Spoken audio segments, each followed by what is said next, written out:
अस्सलाम वालेकुम व्यूअर्स। मेरा नाम आमिर सिद्दीक है और मैं सीएसएस एग्जाम कंपेनियन का फाउंडर हूं। और मेरे साथ आज बड़े स्पेशल गेस्ट हैं। इनका नाम है सैयद इमादुल हक और इन्होंने 2022 में सीएसएस क्वालिफाई किया है और इनकी एलोकेशन इनलैंड रेवेन्यू आईआर में हुई है। ठीक है। तो आज हम सैयद इमादुल हक से उनके बैकग्राउंड के बारे में जानेंगे। उन्होंने सीएसएस की अटेम्प्ट क्यों दी और उन्होंने कैसे तैयारी की और उनके जर्नी से हम उनसे वो सवाल पूछेंगे जिससे सारे एस्पायरेंट्स को कोई ना कोई रहनुमाई हासिल हो, उन्हें पता चले कैसे तैयारी करनी है, किस तरह की चीज़ों से अवॉइड करना है। So Imadul Haq, welcome to the chat. Thank you, sir. Assalamu alaikum. And just want to let you know that very indebted कि आपने ये ऑनर दिया है कि और एंगेज किया है इस हेल्दी एक्टिविटी में। तो मैं तो आपको पता है एफिलिएशन वैसे भी आपके प्लेटफॉर्म से रही है and it's very nice to finally see you the person who is behind this great initiative माशाल्लाह। So let's begin with this. जी जी, thank you very much, so nice of you Imad. Imad, beginning से start करते हैं। Where were you born and raised और early education कहाँ से हासिल की थी?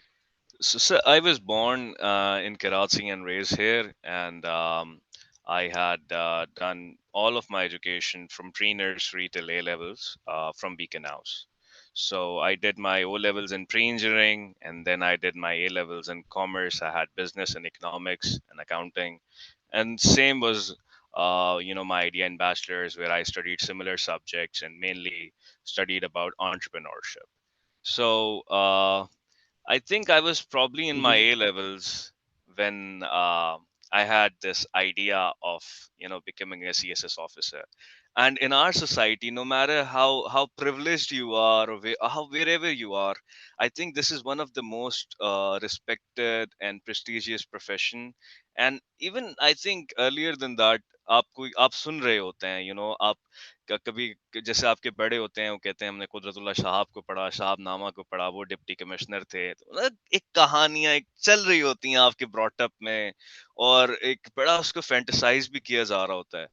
तो एक मेरी अपनी पर्सनालिटी में एक चीज थी और वो यूनिवर्सिटी में भी आके जो मैंने आप मतलब एंटरप्रेन्योरशिप जब आपको सिखा रहे होते हैं तो यही सिखा रहे होते हैं कि आपने इंडिविजुअल को नहीं सर्व करना किसी को, आपने अगर करना है तो किसी को खुद अपने लिए करना है। तो मैंने ये चीज सोची थी कि मैंने कभी भी किसी इंडिविजुअल को सर्व नहीं करना, या तो बिजनेस करना है या फिर किसी इंस्टीट्यूशन को सर्व करना है। तो इंस्टीट्यूशनल सर्विस का आइडिया मेरे दिमाग में बहुत ज्यादा था और मेरे पास ये बहुत ज्यादा क्लैरिटी थी कि either I leverage my managerial and administrative skill set to run a business, या यही मैनेजरियल एडमिनिस्ट्रेटिव जो क्वालिटीज मेरे अंदर हैं बेसिकली। मैं इवेंट मैनेजमेंट और कॉन्फ्रेंसेस बहुत ज्यादा ऑर्गेनाइज करता था स्कूल और कॉलेज लेवल से। तो यहाँ पर काफी high level educational conferences organise करके मुझे ये पता था कि एक बिजनेस मैं रन कर सकता हूँ। इतना मेरे अंदर है बड़ी यंग एज में। तो उसी चीज को मैंने एक मोटिवेशन लिया और फिर मैंने कहा कि जरूरी नहीं है कि आप मास्टर्स करें, आपकी एज 28 हो जाए और आप फिर 2 साल 3 साल अलग करें। as soon as I was know कि I knew कि मैं मुझे eligible हूँ, I had this clarity, so I started studying for CSS। और वहीं से मेरी जर्नी शुरू हो गई थी और बड़ा एक वन पॉइंट एजेंडा था कि बस अभी यही करना है और कुछ और नहीं करना है। अच्छा अच्छा। सो इसका मतलब है कि आप की, क्योंकि आपका ये था कि इंडिविजुअल को सर्व नहीं करना, जॉब वगैरह नहीं करनी, इन दैट माइंडसेट सोसाइटी को सर्व करना है, क्योंकि एंटरप्रेन्योर भी इन अ वे सोसाइटी को के प्रॉब्लम सॉल्व कर रहा होता है और वो सोसाइटी के चैलेंजेस को देख रहा होता है। अगर हम एलॉन मस्क की रोमांटिसाइज्ड स्टोरी सुने या और भी, और सिमिलरली जो एग्जैक्टली एक सर। सिविल सर्वेंट होता है वो भी सोसाइटी को सर्व कर रहा होता है और एग्जैक्टली एक सर। मिशन को, एक एक पर्पस को अचीव करने के लिए वो काम कर रहा होता है, एक मिशन पे होता है। तो अच्छा, ये इंस्पायरेशन थी। तो आपने कहा कि आपने ए लेवल से तैयारी करना शुरू की थी या उसके बारे में मेंटल प्रिपरेशन करना शुरू की थी? मतलब ए ऐसा ही लेवल्स है? में काफी ज्यादा, जी जी सर, ए लेवल्स में मुझे काफी ज्यादा क्लैरिटी थी कि मैंने ये करना है आगे जाके। तो जो भी मैंने एजुकेशन लेनी थी वो तो जाहिर एक प्री रिक्विजिट था towards going to for CSS, but इतना भी होना चाहिए कि अगर वो नहीं भी होता। और ये बड़ा इंपॉर्टेंट मैसेज है इसी कॉन्वर्जेशन में बाकी एस्पायरेंट्स के लिए भी, जो ये कहते हैं कि मैं इस फलाने में बैचलर्स कर लूं या इधर बैचलर्स कर लूं जिससे मुझे सीएसएस में हेल्प होगी। तो आप ऐसा नहीं करें, क्योंकि आपके पास 3 अटेम्प्ट ही होते हैं, और अगर वो नहीं हुए तो आप करियर में कहीं स्टार्ट नहीं करेंगे। तो जैसे आपने कहा ना सर कि दोनों चीजें सोसाइटी को सर्व करना, तो जो मेरा सेट ऑफ एक्सपीरियंसेस और मेरी जो एस्पिरेशन थी वो बड़ी अच्छी जगह पे कोइंसाइड कर रही थी आके, कि यहाँ से नहीं राइट। पूरा हुआ तो वो इधर से जरूर पूरा हो जाएगा। और आप क्योंकि जी जी क्योंकि सर। मेरा सवाल नेक्स्ट यही था कि अगर आपने ए लेवल से सीएसएस करना था तो फिर आपने इंटरनेशनल रिलेशन या ह्यूमैनिटीज में क्यों नहीं किया? वो मेरा सवाल यही था, जो जिसको आपने खुद ही हमें एड्रेस कर दिया है जी जी कि आप ये चाह रही हैं कि आप चाह रहे थे कि मैं जो स्टडीज है अपनी प्रॉपरली वही करूं, और अगर और सीएसएस आगे अटेम्प्ट करूंगा, अगर सीएसएस ना हुआ तो I can always fall back on my studies. आपने सीएसएस के लिए अपना अंडरग्रेड नहीं चेंज किया, ऐसा ही है? डेफिनेटली सर, क्योंकि देखिए ना आप उसकी कोई हालांकि आईआर बहुत अच्छा है। मेरी यंगर सिस्टर है, वो मास्टर्स है आईआर में, और मैं उसको देखता हूँ, कहता हूँ you are made for CSS. अगर उसके, क्योंकि उसने सारे वो ऑप्शनल सब्जेक्ट्स पढ़े हुए हैं और इस तरह से, बट उसकी अपनी एस्पिरेशन थी कि मैंने आईआर ही पढ़ना है, और उसमें भी उसने जो माइनर सब्जेक्ट लिए हुए थे उसकी एस्पिरेशन थी। मेरी एस्पिरेशन नहीं थी। और इवन मजे की बात यह कि सीएसएस में भी मैंने आईआर और पॉलिटिकल साइंस नहीं रखा। तो ठीक एक है। ये बड़ी यूनिक सी चीज है कि और मैं सबको यही कहता हूँ कि देखिए ना सर, आपकी गारंटी तो नहीं है ना। अगर आप ऐसी डिग्री में, अब कुछ लोग तो आईआर तो फिर भी से बड़ी एक हर डिग्री वैसे रिस्पेक्टेबल है और उसकी कुछ ना कोई यूटिलिटी है। बट कुछ मतलब लोग होते हैं सर, वो जिनकी सिर्फ मतलब इंग्लिश में, इंग्लिश लिटरेचर पढ़ते हैं वो। अब वो राइट। क्यों पढ़ते हैं वो? क्योंकि हमें सीएसएस में किसी तरह से इसमें हेल्प होगी और ये होगा। बट आप, ठीक है, आपकी डिग्री से उसके अलावा आप क्या डिराइव कर सकते हैं, ये आपको क्लैरिटी होना बहुत जरूरी है मेरी नजर में। नहीं, आप सही कह रहे हैं। ये बड़ा यूनिक और फ्रेश पर्सपेक्टिव है। हालांकि 95% of people I have talk to वो यही कहते हैं कि अगर आपको पहले से पता है कि आपने सीएसएस करना है, पब्लिक सर्विस करनी है, तो आप शुरू से ही ये सारे कायदे यूनिवर्सिटी में चले जाएं या किसी ऐसी यूनिवर्सिटी में चले जाएं, और ये ह्यूमैनिटीज यानी sociology, anthropology, math communication, journalism, और ये बहुत सारी हिस्ट्री वगैरह पढ़ें, और ये आपको नेचुरली सीएसएस के लिए तैयार करती है। ठीक है। बट उसमें आपका बड़ा अच्छा सवाल है, काफी लोग वो करने के बावजूद भी सीएसएस क्लियर नहीं कर पाते, क्योंकि वो वो एक, या ना तो वो नेसेसरी कंडीशन है ना वो सफिशिएंट कंडीशन है। तो ये बड़ा, आपने बड़ा यूनिक पर्सपेक्टिव दिया है। ऑल्दो आपने, आपको शुरू से पता था, लेकिन आपने फिर भी अपनी जो स्टडीज हैं वो वैसी ही की जो आपके मिजाज के मुताबिक थी, एंटरप्रेन्योरशिप एंड ऑल दैट। तो इस आपकी सब्जेक्ट सिलेक्शन की हम बात थोड़ी देर बात करेंगे, लेकिन अभी मैं इसी टॉपिक को थोड़ा सा करना चाह रहा हूँ। तो जो है आपका बीकन हाउस से आपकी स्टडीज थी और ए लेवल किया था आपने, और आप सीबीएम आई बिलीव आप वहाँ गए और आपने एंटरप्रेन्योरशिप और बिजनेस स्टडीज पढ़ी। तो can I conclude from this कि आपकी इंग्लिश और एक्सप्रेशन बहुत अच्छा होगा, एनालिटिकल थिंकिंग बहुत अच्छी होगी? जी सर, डेफिनेटली। देखें, इंग्लिश तो क्योंकि फाउंडेशन आपकी बड़ी जल्दी बना देते हैं ना वो, when you are in pre nursery, और फिर वहां से आपको वही स्कूलिंग एक कंसिस्टेंसी के साथ, एक obviously it's a nice and high and private school of a country, one of the best. तो एक लैंग्वेज बैरियर जो होता है वो तो बहुत जल्दी एलिमिनेट हो जाता है, बिकॉज बहुत, आप मेरे ख्याल में आप 4-5 साल के होते हैं कि वो क्लासरूम में आपसे सिर्फ इंग्लिश में बात कर रहे होते हैं। और राइट। उसके बाद जब आप 5th 6th क्लास में आते हैं, तो क्योंकि ये कैम्ब्रिज इंटरनेशनल सिस्टम के अंडर आ रही होती हैं सारी चीजें, तो वो लोग जो हैं वो एक एनालिटिकल स्किल्स के ऊपर उनके करिकुलम में बहुत ज्यादा जोर दिया जाता है, कि जो एक ओ लेवल्स करिकुलम या कैम्ब्रिज करिकुलम का बच्चा ग्रेड 6 में कर रहा होता है, वो यहाँ पर मैट्रिक में भी नहीं कर पा रहा होता।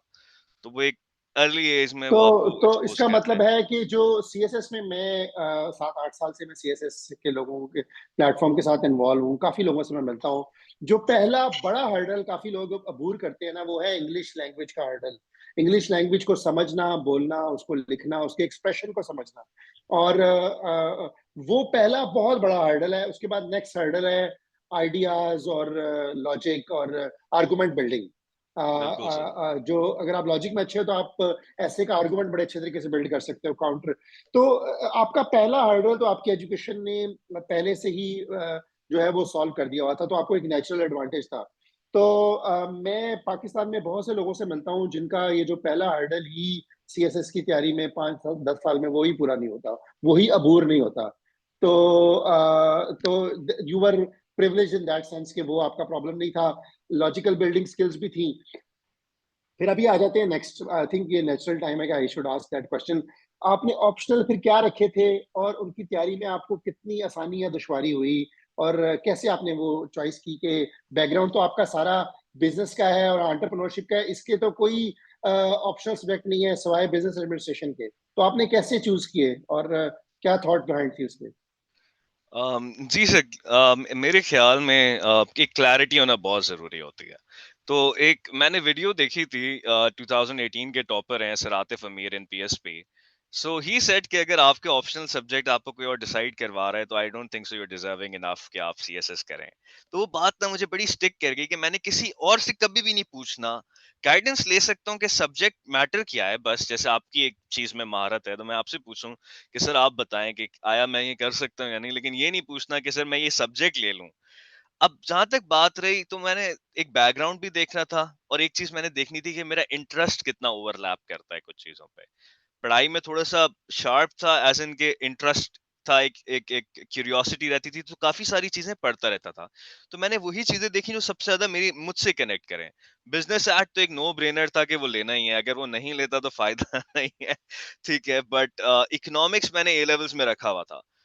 ए लेवल्स के economics sir, I think it's यहाँ पर आपको यूनिवर्सिटी लेवल तक वही इकोनॉमिक्स उससे बाहर नहीं आ सकती, इसकी क्लैरिटी मुझे थी। और जब मैंने पेपर देखा ना इकोनॉमिक्स का पहली दफा, मैं क्या, I am going for it. Believe me, मेरी एक साल की जो जर्नी थी जिसमें मैंने सीएसएस प्रिपेयर किया, एवरी पर्सन आई मेट उन्होंने मुझे कहा कि आप इकोनॉमिक्स ड्रॉप कर दें। मुझसे एग्जाम से 3-4 महीने पहले जब हम पेपर भेज अपने एग्जाम्स भेज रहे होते हैं उनको, वो ऑप्शनल्स, उस पे भी मुझे कहा आप इकोनॉमिक्स को नहीं भेजें। तो मैं कहा मैं क्यों नहीं भेजूं, मेरी तैयारी बहुत अच्छी है। तो ये कॉन्फिडेंस था, और डिस्पाइट पॉपुलर क्रिटिसिज्म मैं उसके साथ किया। तो 300 मार्क्स तो मुझे पता था कि यहाँ पर अल्हम्दुलिल्लाह कोई कोई चैलेंज नहीं है। तीन जो सब्जेक्ट्स मेरे बचे थे उसमें ही मैंने यही किया था, सो आई ग्रुप सब्जेक्ट्स। मुझे इकोनॉमिक्स और बिजनेस थोड़े एक ही तरह के लगे, मैंने कहा अब एक सोशल साइंसेस का बहुत सिमिलर ओवरलैपिंग किस्म का ग्रुप बनाते हैं। तो मैंने मदर फील्ड चूज की सोशियोलॉजी, जिसका मुझे बेसिक आइडिया था, क्योंकि एक देखें आप पढ़ रहे होते हैं तो आपको आइडिया होता है कि किसकी क्या कंट्रीब्यूशन है। कार्ल मार्क्स, इब्ने खुल्दून, ऑगस्ट कॉम्ट, दुर्खीम, इनको सबने थोड़ा बहुत पढ़ा ही होता है अगर आप एक उसमें रहते हैं, ठीक है। और साथ साथ मैंने कहा ये मदर फील्ड की दो फील्ड्स निकल रही हैं, और दो ब्रांचेस, जो कि एक क्रिमिनोलॉजी है और एक जेंडर स्टडीज है, जिसमें लिटरेचर काफी हद तक ओवरलैप करता है। मैं ये नहीं कह रहा वो सेम है या आप एक पढ़ लें तो दोनों कवर हो जाएंगे, लेकिन क्योंकि सोशल साइंसेस हर सब्जेक्ट को लिखने का एक तरीका होता है ना। जैसे आप इकोनॉमिक्स के पेपर में एक अलग राइटिंग स्टाइल अडॉप्ट करते हैं, बिजनेस में अलग। सोशल साइंसेस के हर पेपर में आई थिंक सो कि आप वही राइटिंग स्टाइल और वही एक्सप्रेशन चला सकते हैं। इतनी ज्यादा ट्रांजिशन नहीं कर रहे होते, उसकी प्रेजेंटेशन भी वैसी बना रहे होते हैं, आर्ग्यूमेंट्स भी वैसे ही दे रहे होते हैं। तो इसलिए मेरे 600 मार्क्स में मुझे बहुत ज्यादा क्लैरिटी थी। फिर मेरे मेंटोर थे जो लास्ट ईयर क्वालिफाई हुए थे 2021 में, he topped from Sindh, then he got 9th position, sir Shazib Mushtaq, he is PSP also. तो उनको मैंने दिखाया था कि सर मैंने इस तरह से सोचा है, तो उन्होंने मेरे सिर्फ मेरा लॉजिक और मेरा रैशनल सुना था। उन्होंने कहा कि यार इफ यू थिंक सो तो go for it despite whatever anyone says. तो इसमें बहुत ज्यादा स्कोरिंग ट्रेंड का मेरा नहीं था। मेरी लक अच्छी ये थी कि जो सब्जेक्ट मुझे पसंद आए वो डिसेंट स्कोरिंग है। नहीं होते तो राइट। कुछ नहीं रहा, क्योंकि क्रिमिनोलॉजी कभी भी आपको इतना डिसअपॉइंट नहीं करता, जेंडर स्टडीज भी हाई 60s अगर आपकी तैयारी दे देता है, इकोनॉमिक्स भी दे देता है। तो वही मेरा 60 का एवरेज बना ऑप्शनल्स में। ठीक है, ठीक है, बड़ा इंटरेस्टिंग आपने एक्सप्लेन किया है। इकोनॉमिक्स रखना मैं अंडरस्टैंड करता हूँ, बड़ा गट्सी डिसीजन है, बट आपके लिए शायद इतना आपके लिए नो ब्रेनर था। आपकी यूनिक सिचुएशन में जहाँ पे आपने इकोनॉमिक्स पढ़ा हुआ था, यू अंडरस्टैंड इकोनॉमिक्स, उसकी डिमांड एंड सप्लाई, और वो जो उसकी यस। बेसिक थ्योरी अगर आपको आती है तो आप कर सकते हो। बट बहुत से लोग इकोनॉमिक्स से डरते हैं। हमने पास सब्जेक्टिव लोगों से सॉल्व करवाए थे, एक्सपर्ट से, तो हमें इकोनॉमिक्स के एक्सपर्ट्स बहुत कम मिले। फिर एक हमें इस्लामाबाद से एक जर्नलिस्ट मिला, उन्होंने इसको सॉल्व किया। तो मैं आई कैन अंडरस्टैंड कि इकोनॉमिक्स बहुत एक फ्रिंजेस में है, बहुत कम लोग लेते हैं, डरते हैं लोग। और ये डेफिनेटली ऐसा स्कोर है, सब्जेक्ट है जो अगर आपको आता है तो you can score very well. You can't joke about it, you can't beat around. अगर आपको नहीं आता you will fail, right? It's not like absolutely. Gender studies के कोई भी बंदा दे देगा, जेंडर स्टडीज में आप पास हो जाओगे, इकोनॉमिक्स में if you don't know you probably will flunk it, right? So बड़ा इंटरेस्टिंग कि आपने सोशियोलॉजी को लिंक किया है कि it's a mother of the social sciences, और उसमें क्रिमिनोलॉजी और जेंडर स्टडीज उसकी सॉर्ट ऑफ ब्रांचेस हैं। क्रिमिनोलॉजी तो मैं रिलेट कर पा रहा हूँ, बट जेंडर स्टडीज भी इन अ वे सोशियोलॉजी में जेंडर इज एन इम्पोर्टेंट, ठीक है। तो इसका मतलब है कि आप जो टॉपर्स थे उनकी कंपनी में रहे। आपने आतिफ का जिक्र किया 2018 में, और शाहजेब मुश्ताक से आपने बात की 2021 में। तो you were talking to the right people और listening to the right people, और बाकी आप डिसीजन खुद ले रहे थे, bold decision, these were your decision, और आप खुद ही कर रहे थे, और गट्सी डिसीजन थे, और आपको पता था आप क्या कर रहे हैं, चाहे इर्द गिर्द के लोग आपको मना कर रहे हैं, डिफरेंट उनका ओपिनियन है, you knew what you were doing. Sir definitely eight this point मैं कहता हूँ कि आपके पास एक यंग एक बिडिंग एक बच्चा आ रहा होता है जिसने करना है, तो उसको जो आप मशवरा दे रहे होते हैं ना, बड़ा सोच समझ के देना चाहिए। तो अब मुझे इसकी वैल्यू रियलाइज होती है। मेरी लक अच्छी थी, अल्लाह का मुझ पे करम था कि इधर I was listening to the right people, और I was in contact with the right people. जैसे मैंने सर शाहजेब के बताया, I was very lucky enough that he was there throughout my journey and he was one of my mentors. एक और teacher हमारे पास होते थे, उन्होंने ऐसे के लिए मैंने उनको सबसे पहले कंसल्ट किया था। he qualified the CSS exam in 2018, Sir Rahil, and then he went abroad. तो ही सेड कि इमाद अपना इमाम ना एक रखना, तो तुम्हारे लिए बड़ी क्लैरिटी होगी चीजों में। जो भी तुम सब्जेक्ट पढ़ो ना, उसका इमाम तुम्हारे पास एक ही होना चाहिए। और मुझे ये चीज नजर आई कि बंदे का ऐसे पढ़ाने का तरीका बिल्कुल डिफरेंट है, और उससे लोग राइट। पास भी हो रहे हैं। तो मुझे ये था कि हर किसी से मशवरा नहीं लेना है, और एक गाइडेंस लेनी है, उसी इसके थ्रू फिल्टर करना है सारी चीजों को, क्योंकि there is a lot of information coming to you.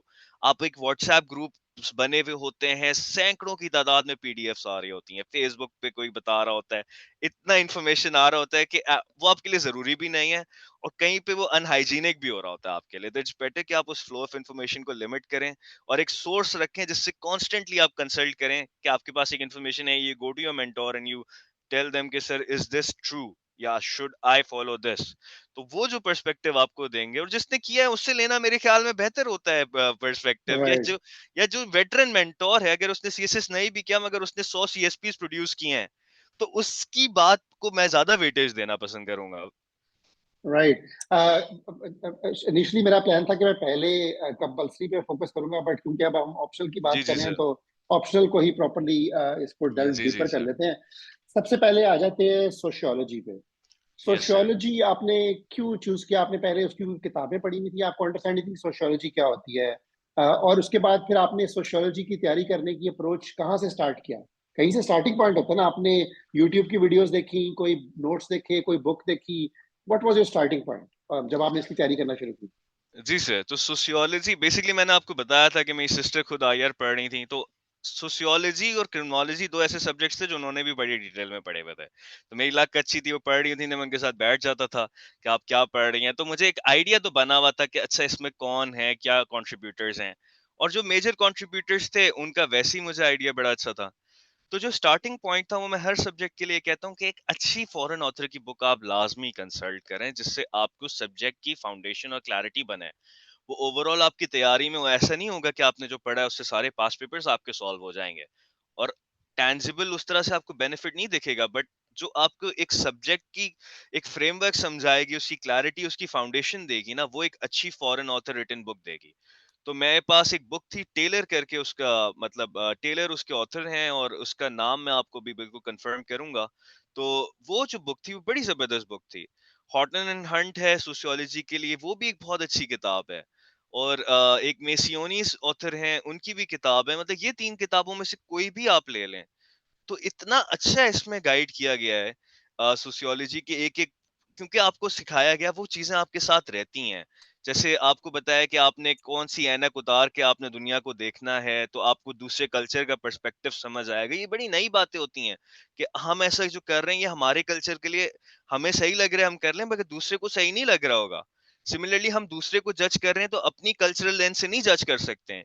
उन्होंने बड़ा अच्छा ब्रेक डाउन, और फिर उसमें जो एग्जाम्पल्स वो लोग देते हैं ना, वो आपके एग्जाम में भी काम आती हैं और क्लैरिटी देती हैं। तो सोशियोलॉजी मैंने सबसे पहले ये किया था कि इसमें मैंने एक बुक को बड़ी अच्छी तरीके से कंसल्ट करने के बाद पास पेपर्स देखना शुरू किए थे, और मेरा जो काम था सोशियोलॉजी में सबसे ज्यादा एग्जाम्पल्स पे था।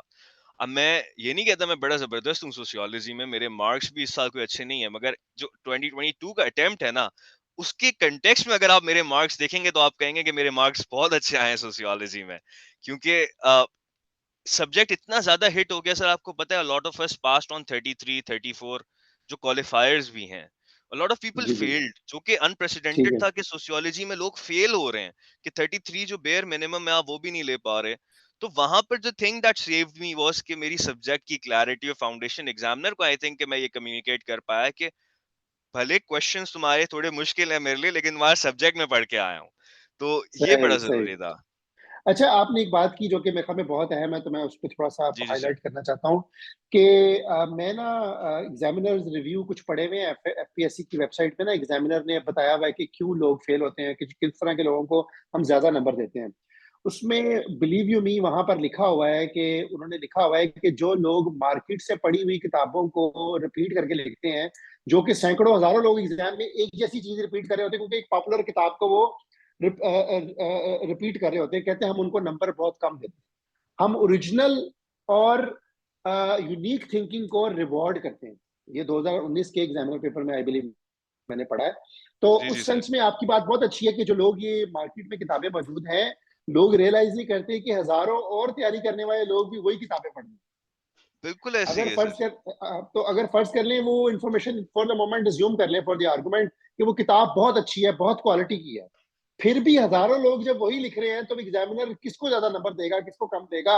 How would you stand out? Because आपको तो 200-300 लोग चाहिए सीएसएस में पास होंगे, तो 200-300 लोग टॉप के जो ब्रिलियंट स्टूडेंट हैं, ब्रिलियंट आइडियाज वाले, वो, तो अगर आप वही चीज यूज कर रहे हैं जो हजारों लोग यूज कर रहे हैं, तो उससे एक प्रॉब्लम है। दूसरी प्रॉब्लम ये है कि मार्केट में काफी ज्यादा बुक्स हैं, मैंने रिव्यू किए हैं ओवर द इयर्स, उसमें ज्यादातर बुक्स में विकीपीडिया से कॉपी पेस्टेड मटेरियल है, बिल्कुल abruptly copy paste, proof read भी नहीं है, प्रॉपरली लिखा भी नहीं हुआ।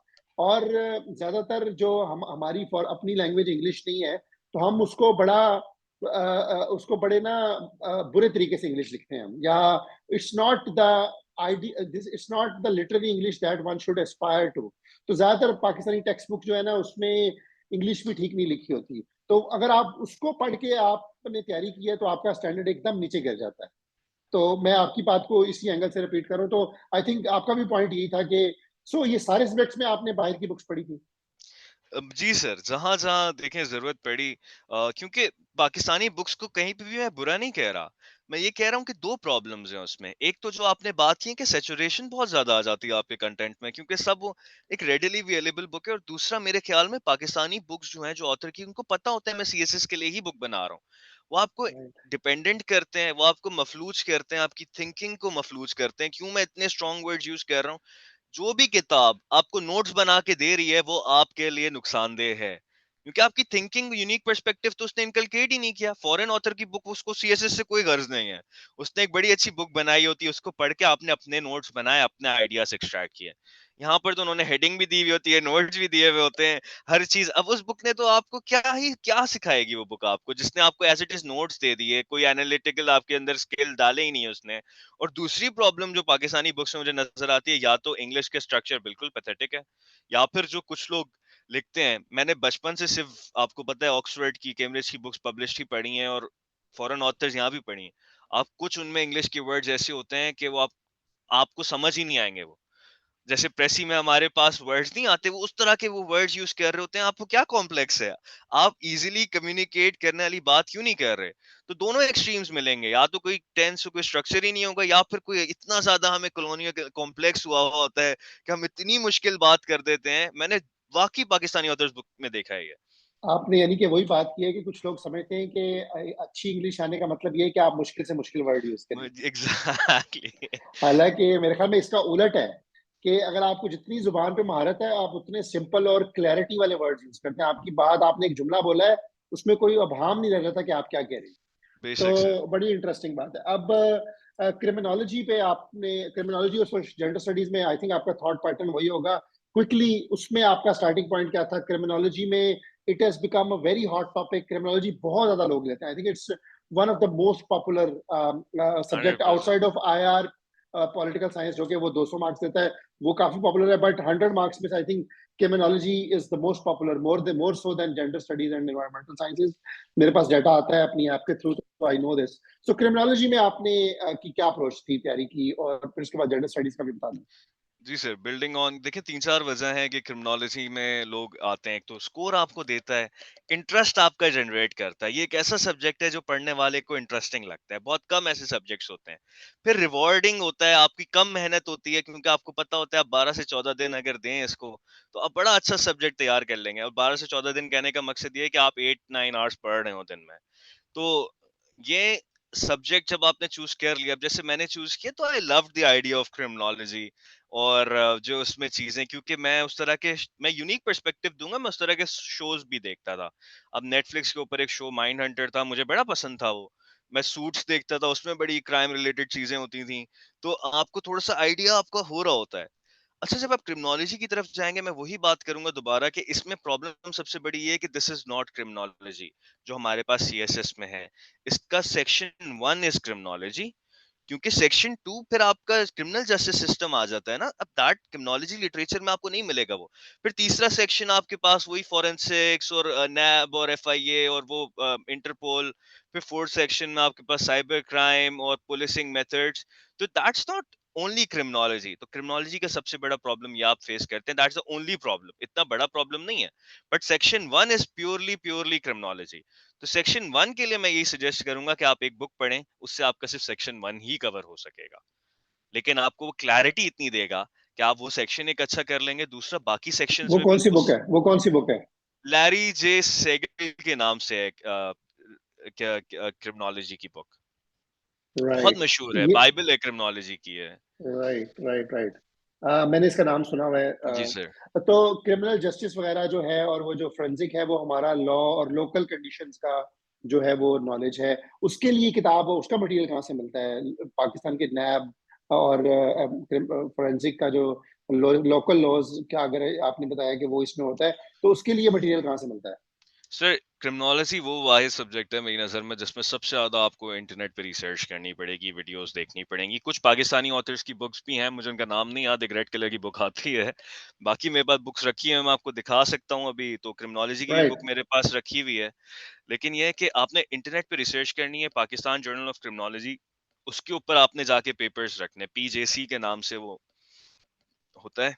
ठीक है। वो बड़ा काम करता है। और जो पुलिस ऑफिसर्स है ना सर, आप उनके कंपाइल्ड नोट जरूर पढ़ें।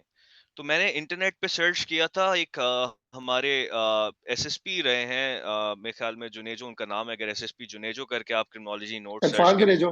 इरफान जुनेजो। नहीं सर, मेरे ख्याल में असमतुल्ला जुनेजो नाम है उनका, ओके। ठीक एसएसपी। है। तो वो आप चेक कीजिएगा।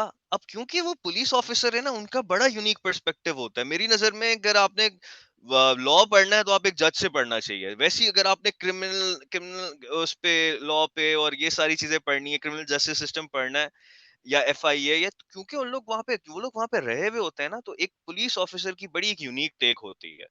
तो और फिर आपको बड़ा एक्टिव रहना पड़ेगा सोसाइटी में, क्योंकि क्रिमिनोलॉजी है ना, जितनी आप सोसाइटल एग्जांपल्स लेकर आएंगे कि जैसे फॉर एग्जांपल अब आपने हम एक आर्गुमेंट आता है कि रेप और मर्डर की सजा सेम कर दें।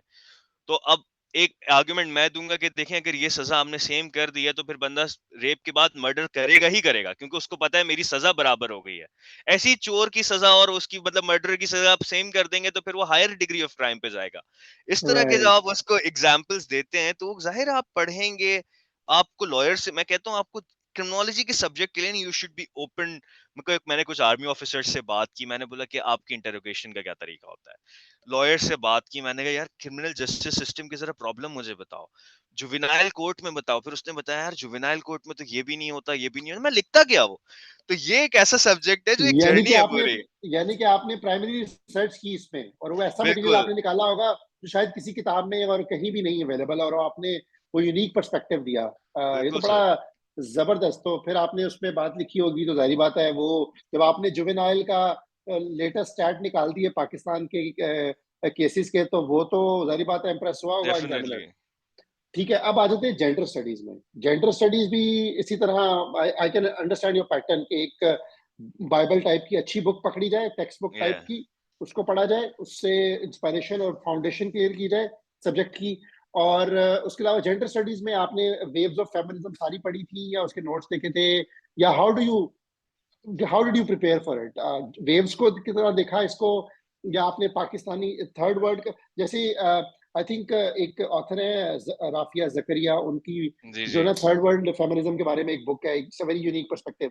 आपने गोरे के पर्सपेक्टिव से फेमिनिज्म को पढ़ा या साउथ एशियन पर्सपेक्टिव से पढ़ा, या कैसे आपने इसको तैयार किया उसको?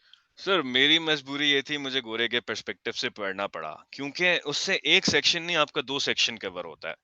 जो लोग स्मार्ट होते हैं ना जेंडर स्टडीज में, एक चीज मैं कहूंगा कि जेंडर स्टडीज में आप नहीं कर सकते। मेरे पास ऐसे भी क्वालिफायर्स हैं जिनके बाकी सब्जेक्ट में अच्छे हैं और उनके 30s में स्कोर आया है जेंडर स्टडीज में, तो वो बिल्कुल भी आपको पिनलाइज करने पे है तो कर देता है अगर वो आपको मार्क ज्यादा दे रहा है।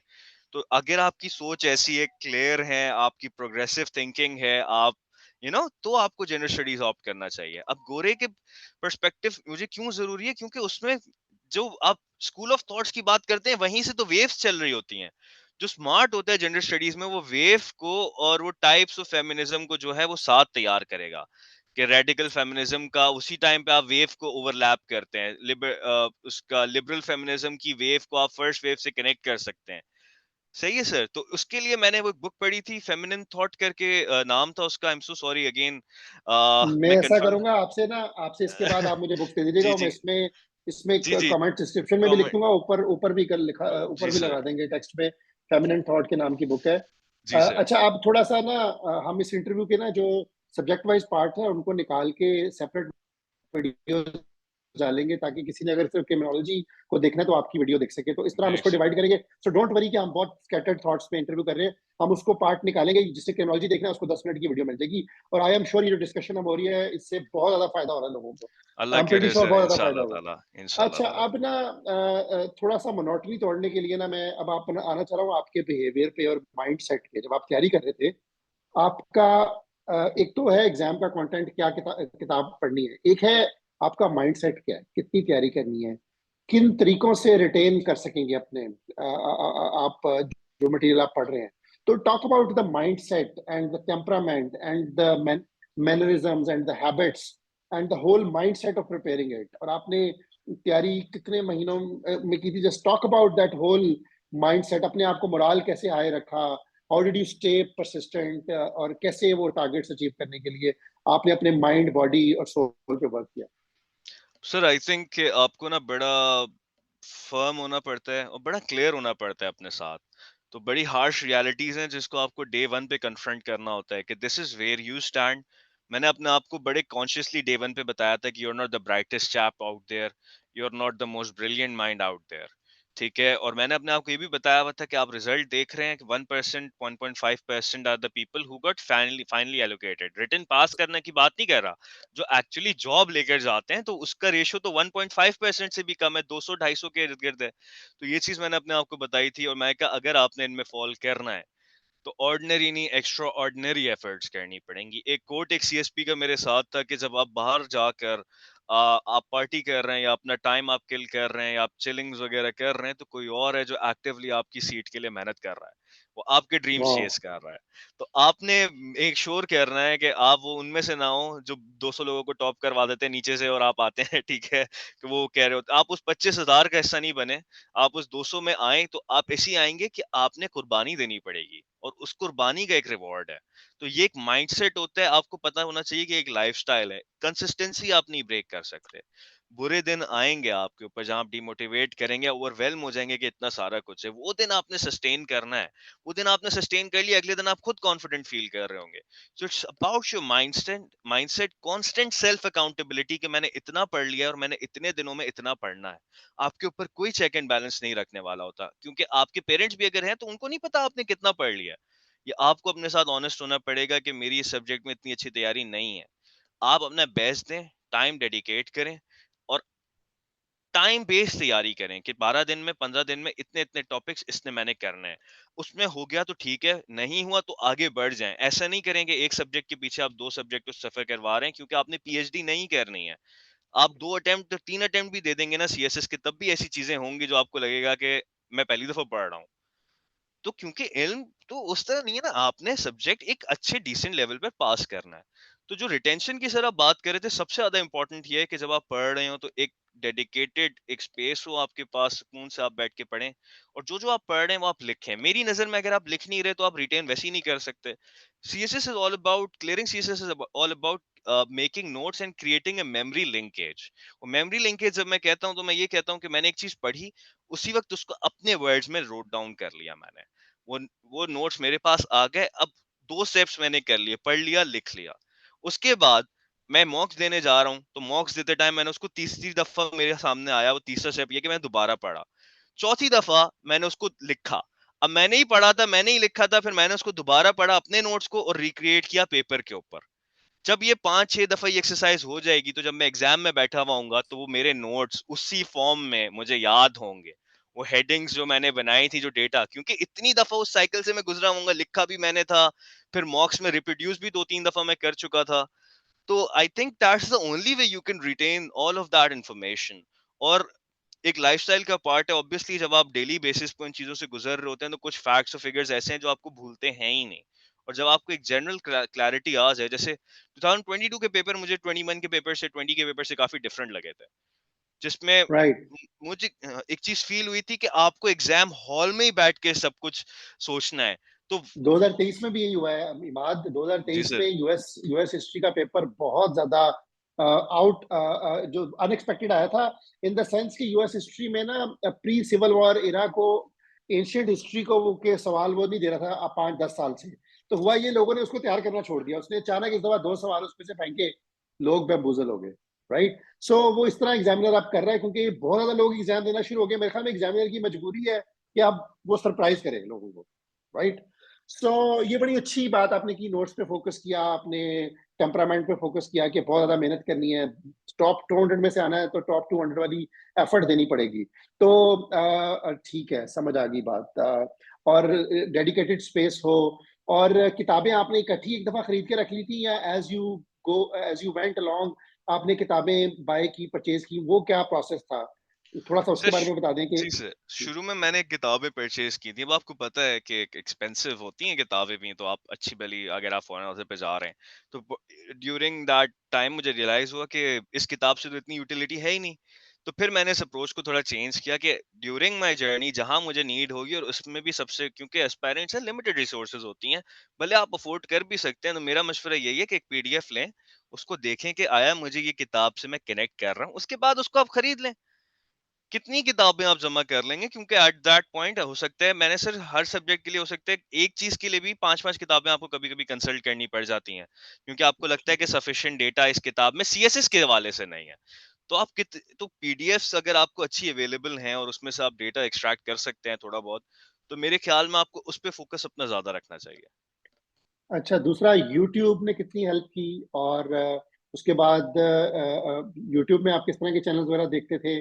और मोटिवेशन की वीडियोस वगैरह देखते थे, नहीं देखते थे? और तीसरा, आपने एकेडमीज वगैरह ज्वाइन की थी, या वो उसके बारे में? जी सर, सबसे पहले यूट्यूब का मोटिवेशन का सवाल मैं आंसर करता हूँ कि motivation I believe sir comes from with in. तो कोई और मुझे मोटिवेट नहीं कर सकता। हाँ, मोटिवेशन लेने के लिए मैं क्या करता था, अब जैसे मैं सीएसपीस को फॉलो कर लिया है। अब इंस्टाग्राम पे उनके हैंडल है, मैं देख रहा हूँ वो सीएस एकेडमी में ट्रेनिंग कर रहे हैं, या अपनी नेशनल पुलिस एकेडमी में। तो वो एक अच्छी मोटिवेशन होती थी कि अगर आपने यहाँ पे पहुंचना है तो ये वो मराहिल हैं जो अबूर करते हुए आपने जाना है, जैसे ये लोग गए थे। तो वो मेरे लिए ज्यादा एक चार्म उसमें ज्यादा था। जहां तक यूट्यूब की बात है सर, यूट्यूब तो मतलब उसके बगैर तो मेरे ख्याल में बड़ा मुश्किल है कि आप सीएसएस करें, क्योंकि इतनी जबरदस्त वो चीज है, वो इन्वेंशन है कि आप उसको लेवरेज करना चाहिए। अब मैंने अ, उसमें यूएस के कुछ थे, इकोनॉमी इकोनॉमिक्स के ऊपर, तो वो बड़ा जबरदस्त है ना वो, क्योंकि आपको खान एकेडमी भी मिल रहा है उधर, फिर यूएसए की यूनिवर्सिटी प्रोफेसर हैं वो पढ़ा रहे हैं, यूके के कुछ बंदे हैं तो इतना जबरदस्त काम कर रहे हैं। फिर इंडिया में बड़ा जबरदस्त आईएएस का लिटरेचर होता है, क्योंकि उन लोग के पास भी तो यही सारा करिकुलम है ना, और उनका आईएएस भी बड़ा हाई फाई होता है। तो कभी कभी आप उसको जरा कंसल्ट करें, आप देखेंगे सोशियोलॉजी में उन्होंने इतना काम किया हुआ है एक सब्जेक्ट में, कि आप कहेंगे मेरी तैयारी में तो ये बड़ी यूनिक पर्सपेक्टिव ऐड कर रहे हैं, जो कि इन बुक्स में भी मुझे नहीं मिला था। तो यूट्यूब चाहे इस हवाले से हो, चाहे करंट अफेयर्स के, अब आप देखें, आप उसको उठा के देख लें, इनसाइड स्टोरी अल जजीरा का, हफ्ते में एक दफा आता है 20-25 मिनट। वो आप देखें, आपको पूरा करंट अफेयर्स के ऊपर ऐसी क्लैरिटी वो आ जाएगी अगर आप कंसिस्टेंटली उसी को वॉच करते रहें। टीआरटी वर्ल्ड को मतलब एक आध शोज का देख लें आप। फिर पाकिस्तान के लिए आता है पाकिस्तानमी, और उन्हीं का एक और ही शो है पाकिस्तानमी करके, और एक पाकिस्तान रिलेटेड और है, उन दोनों एक ही चैनल है। तो वो अगर आप देखें ना, तो उसमें पाकिस्तानी पर्सपेक्टिव आपको बड़ा अच्छा डेटा के साथ मिल जाता है। तो देखें, थिंकिंग तो सोर्सेस तो डाइवर्सिफाई करनी पड़ेंगी। अब मैं चूंकि सब्जेक्ट्स थोड़े से यूनिक, जैसे मैंने क्रिमिनोलॉजी का आपको बताया, इकोनॉमिक्स में भी मुझे मेहनत करनी थी, तो अब उस वक्त के फाइनेंस मिनिस्टर हैं, तो मैं उसका इंटरव्यू देखूंगा बैठ के। अब उसका 50 मिनट का पॉडकास्ट है, मुझे याद है मैंने मिफ्ता इस्माइल को सुना बैठ के कि वो क्या कह रहे हैं, राइट, क्योंकि उसके बगैर राइट, आपका राइट। नहीं गुजारा। चले अभी फिर इकोनॉमिक्स पे आ जाते हैं। इकोनॉमिक्स में जी सर। आपने आपका ए लेवल में इकोनॉमिक्स आपका सब्जेक्ट था। यस जी। सर। तो उसके बाद यूनिवर्सिटी में भी इकोनॉमिक्स के कोर्सेज किए हुए थे कि जी नहीं सर, किए हुए थे? माइक्रो मैक्रो इकोनॉमिक्स मैंने पढ़ी हुई थी। Right, right. तो फिर आपने इकोनॉमिक्स की कौन सी बुक्स या कैसे मटेरियल कौन सा यूज किया और किस अप्रोच से तैयारी सर, इकोनॉमिक्स का भी मैं यही बोलूंगा कि इतना टाइम आपके पास नहीं होता, तो दो बुक से आपने अपना माइक्रो और मैक्रो पक्का करना होता है, जो पेपर 1 की मैं बात कर रहा हूँ। तो मैनकीफ करके बुक है। मैनकीफ बहुत फेमस किताब है, शायद मेरे पास इधर होगी भी, बट एनीवे, तो मैनकीव वो किताब है। आप उसके, क्योंकि उसमें बड़ी अच्छी क्लैरिटी वो देते हैं ना, तो वो सीएसएस वगैरह उससे कुछ रिलेटेड ही नहीं है, फॉरेन ऑथर की बुक है, उससे माइक्रो मैक्रो आप अपना पक्का कर लें। और थी? जिसने राइट। पढ़ी होती है ना, उसको इतनी प्रॉब्लम नहीं होती, उसको theory of firm, demand, supply, ये वाली चीजें उसको वैसी क्लैरिटी होती है। तो बुक्स से आपने जब अपने ये सब्जेक्ट्स पूरे कर लिए, और पेपर 2 के लिए सर एस अकबर जैदी की किताब है, वो तो उसको भी बाइबल समझा जाता है इस फील्ड में, हर बंदे ने पढ़ी होती है, issues with economy of Pakistan. तो वो पेपर 2 के लिए अगर आप एक ही बुक कंसल्ट कर लें, या फिर एक किताब है के डू इट, वो आप दोनों सब्जेक्ट के लिए पढ़ सकते हैं। तो जिसको जो सूट करे, वो उसको वो किताब पढ़नी चाहिए मेरी नज़र में। मुझे मैनकीफ सूट की थी, क्योंकि मैंने पढ़ी हुई थी पहले से, मैंने तो इवन अपनी ए लेवल्स की बुक से भी पढ़ना शुरू किया था इकोनॉमिक्स को। तो जब ये हो गया, उसके बाद मेरी नज़र में 50% का रेशो है, आपने टाइम बचाना है, और आपने यूट्यूब से करना है ये सारा। क्योंकि आप बुक से, क्योंकि ग्राफ्स बनाने होते हैं, डायग्राम्स बनाने होते हैं, अगर आप बुक से बनाना सीखेंगे तो आपको बहुत टाइम लग जाएगा। अब आपने कब पढ़ा था, कब नहीं पढ़ा था, और तब भी आप एक जो क्लैरिटी एक वीडियो देखकर आती है ना इकोनॉमिक्स में, कि एक ग्राफ आपके सामने कंस्ट्रक्ट हुआ हुआ, तभी आपको समझ आएगा वो graph. Interesting, interesting. Khan academy वगैरह में वो ग्राफ आपके सामने बना रहे आपके होते हैं तो। सामने कंस्ट्रक्ट करते हैं, क्योंकि आपको राइट, एक एक राइट, स्टेप राइट। बता रहे होते हैं कि आपने ऐसे एक्सप्लेन करना है, ये इस पॉइंट पे हम ये शो कर रहे हैं, इसकी लॉजिक ये है, इसका रैशनल ये है। तो आपने उसको बड़े गौर से सुनना होता है। अब मुझे तो याद है, मैं, अब एक चीज है जो मैंने कभी लाइफ में भी नहीं पढ़ी थी, और बहुत लोग नहीं पढ़ते, एक आईएसएलएम मॉडल पढ़ाते हैं सीएसएस उसमें, मेरे लिए बड़ा यूनिक था। तो मैंने हालांकि उसको मैनकीव में देखा भी, लेकिन वो काफी दफा बाउंसर गया मेरे लिए। तो फिर मैंने क्या किया, मैंने 2-3 सोर्सेस कंसल्ट किया, मुझे यूएस में भी क्लैरिटी, मुझे इंडियन मिले, 2-3 इंडियंस जिन्होंने इतना इजी करके समझा दिया इसको, मैं क्या, कितनी जबरदस्त रिसोर्स है ये।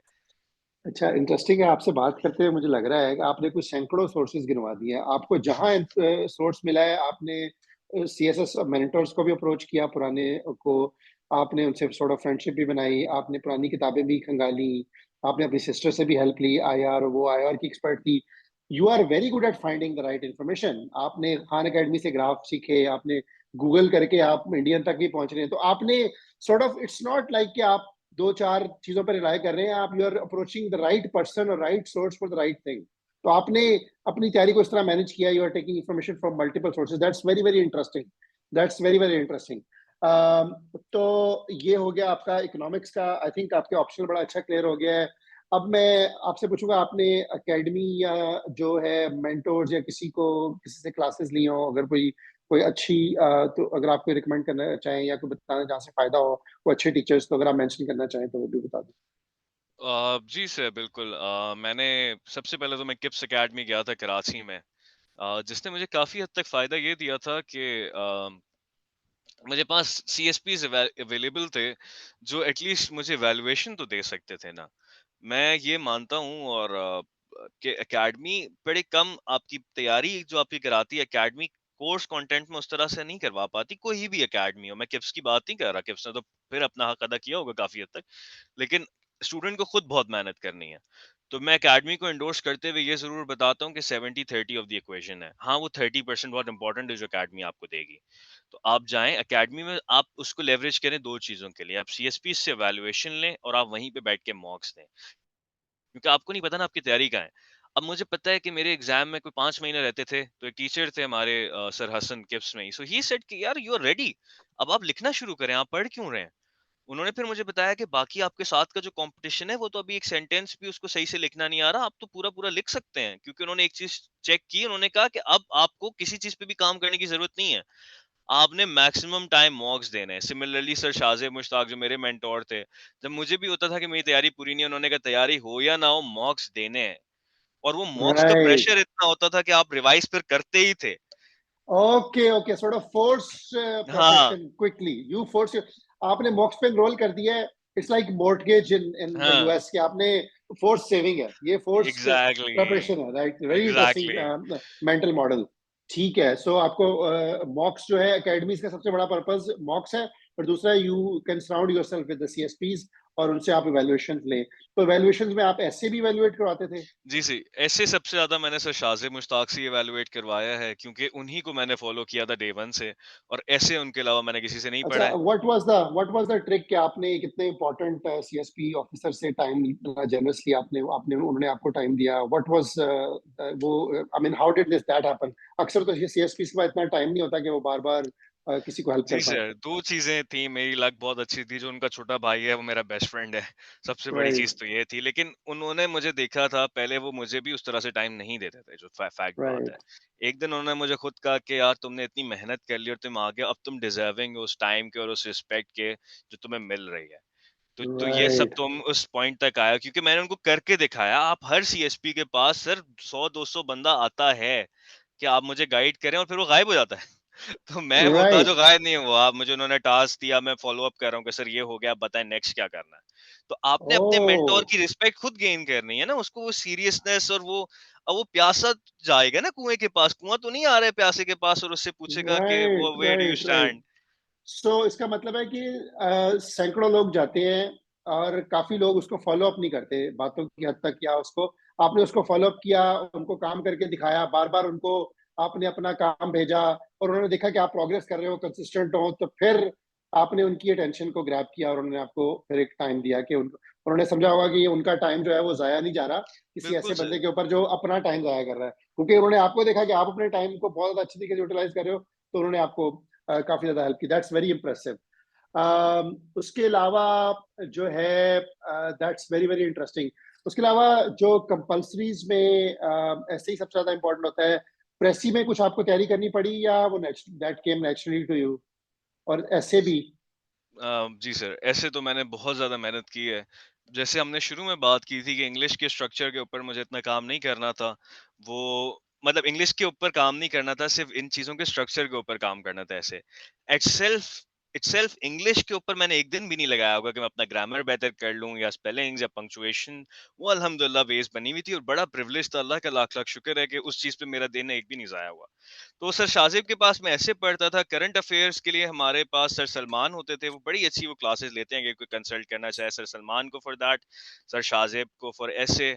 और प्रेसी का मैं ये सजेस्ट नहीं करूंगा किसी और को ये करे, अलबत्ता मैंने प्रेसी की तैयारी नहीं की थी अलग से कि किसी के पास जाकर मैं पूछूं। प्रेसीज चेक मैं करवा लेता था, वो मैंने वर्ल्ड टाइम से भी चेक करवाई थी। अल्हम्दुलिल्लाह आई नेवर फेल्ड इन प्रेसी। ना अपनी पहली प्रेसी में फेल हुआ था, ना अपनी आखिरी प्रेसी में अल्हम्दुलिल्लाह अल्हम्दुलिल्लाह फेल हुआ हूँ, क्योंकि वो मेरा बैकग्राउंड था। लेकिन किसी और को चाहिए तो उसके लिए भाई बेहतरीन है कि आप यूट्यूब पे ऐसे टीचर्स बैठे हुए हैं जो आपके सामने प्रेसी करते हैं। ठीक है, आई कैन अंडरस्टैंड दैट। प्रेसी जो जिसकी इंग्लिश अच्छी है, उसको प्रेस उसको उसको पता है, अगर आपको पेयर ऑफ वर्ड्स वगैरह वो चीजें ओ लेवल में काफी लोगों की गो थ्रू हो जाती हैं। बट ऐसे में आपको सीएसएस के ऐसे का एक स्पेशल स्टाइल होता है, लोकल टॉपिक्स होते हैं, आपको उसको और ऐसे को आर्गुमेंटेटिव भी बनाना है आपने, उसका एक स्ट्रक्चर है, उसको एक अच्छे तरीके से आपने एनालिसिस करना है।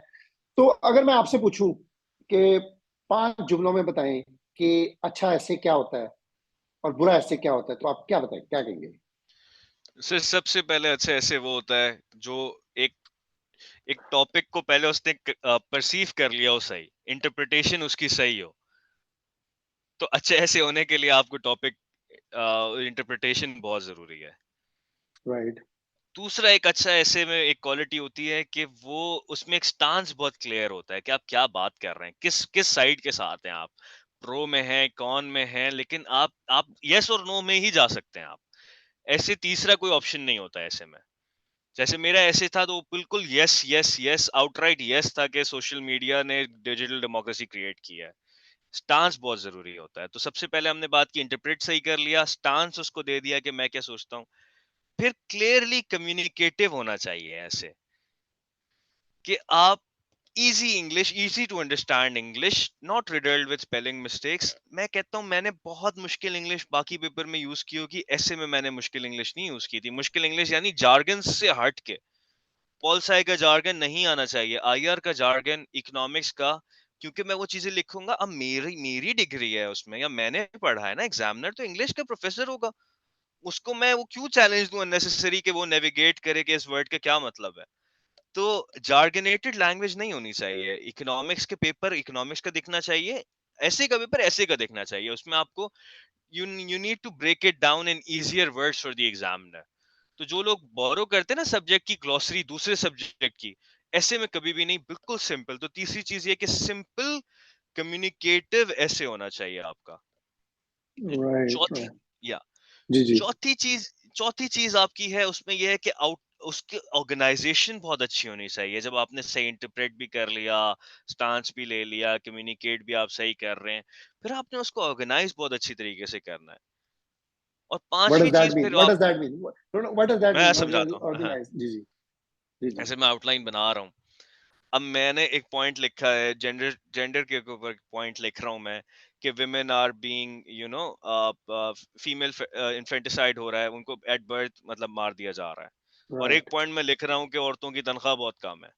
तो कौन सा पॉइंट है जिसको ऊपर आना चाहिए लॉजिकल सेंस में, जिसकी इंपॉर्टेंस राइट। ज्यादा नजर आती है ज्यादा, ना। बिल्कुल सही है।